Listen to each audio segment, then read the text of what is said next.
Kumusta kayo mga padreng at welcome back na naman sa ating channel Rusi 125. Ang issue ng motor ni boss, yun may tama na yung block.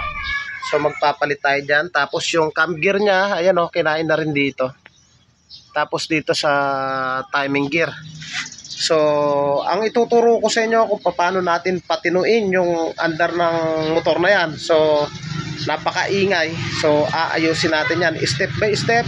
Ituturo ko sa inyo. Kuya, gusto niyo po magbili walis, kuya? Walis. O, yan daw, walis, o. Saan gawa yan, boss? Sa Abukay po, Mabatang. Mabatang.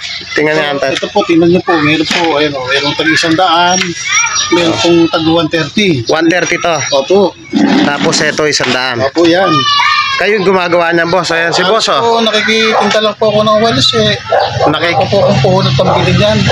Nakikiano ka lang. O, yun mga padreng, kung nais nyo, kung taga-Bataan lang kayo at nais nyong mamili ng quality walis, ayan o. Dito, kaya anong pangalan mo, tay? Ano po ako, si Engelbert po, De Leon, taga Mabata, Abukay, Bataan. Engelbert. May benta ka na? Eh sa kanil po, wala pa po eh. Kanina pa po ako naglalakad dito sa Hermosa. Wala pa po silang pagbili. O, paano? Pag di ka nakabentang ganyan? Eh, wala po akong kita. Walang kita? Wala po akong papakain sa pamilya ko. Bakit? Ilan ba yung anak mo? Bali, dalawa po yung anak ko eh. Nagaan pa po sa high school yung isa, High school. yung isa sa elementary. O, yung asawa mo?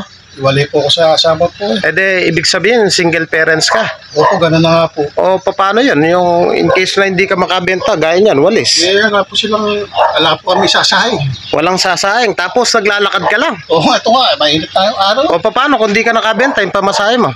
Talo pa po. Talo pa. Talo pa po ako. Sa pagod na eh. Oo nga po. Ilang taong ka na nagaganyan, nagwawalis? Eh, siguro po, wala pa po ako anak.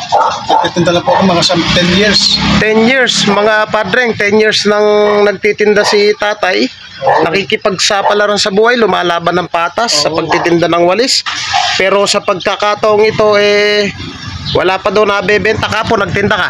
Oo na, kapon mo nagtinda po ako ng walis. Nakabenta ka naman? Ala rin po eh. Ala rin. Ibig sabihin, pag wala talaga. Wala talaga po. So yun, wala na siyang katuwang sa buhay. Single parents, may 2 anak, nag-aaral pa. Oo. Mga padreng, sana matulungan natin si Sir, taga Mabatang. Pag nakita nyo, ang itutulong lang naman natin sa kanila, kahit okay pa yung ating walis, bumili tayo. So magkano tong ganito? Ito po, tag 100 po yan. 100. Oo. Walang tawad na yan. Walang tawad. Pwede pa pong tumawad. Tumawad. Kung eto, di ba, 100. Para magkasundo tayo, pwedeng 200 na lang yan. Aba, baka pumalugi po kayo, sir. Hindi nga, kaya nga ako tumatawad para magkasundo tayo, para may pangkain ka. O, sige po. O yun, nagkasundo kami. 100 yung walis.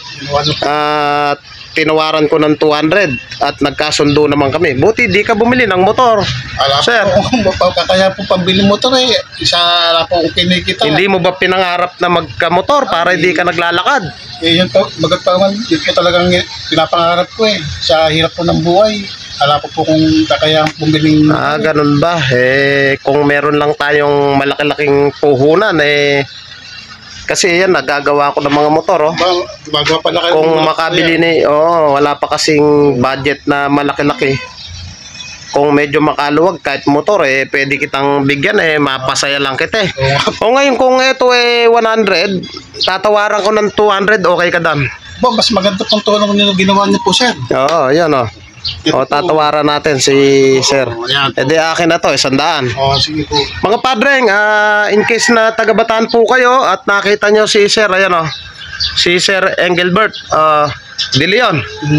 In case na makita nyo, sana matulungan nyo kahit sa simpleng pagbili lang ng walis. So hindi ko nabibilin yan. Kumain ka na ba dyan? Opo, kumain. Kumain naman. Siyempre, naghanap buhay ka. Dapat kahit papano, kahit kanin lang o asin, kagaya ko, siyempre, umasa lang din ako dito sa pagre-repair. Pag walang nagpagawa, siyempre, may pamilya din ako na binubuhay. So ngayon, sa simpleng paraan, bibiling ko to. So hindi ko na pala bibilin. Dahil meron pa naman ako. Ayun, abutan na lang kita ng eto yung kinita ko. Sigurado, triple yan.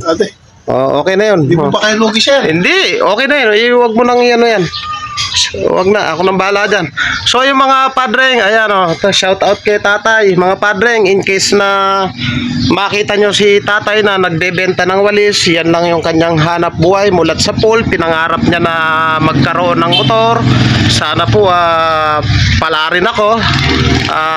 Gusto ko siyang tulungan kahit na segunda mano lang o yung chop-chop, junk shop. Bubuhayin natin para maregalo natin kay tatang. Hindi man ngayon, lumipas yung ilang panahon. Sana pala rin ako para magkita kaming muli. Mag-iwang ka sa akin na number mo, tay. Malay mo, hindi man ngayon, lumipas yung ilang taon.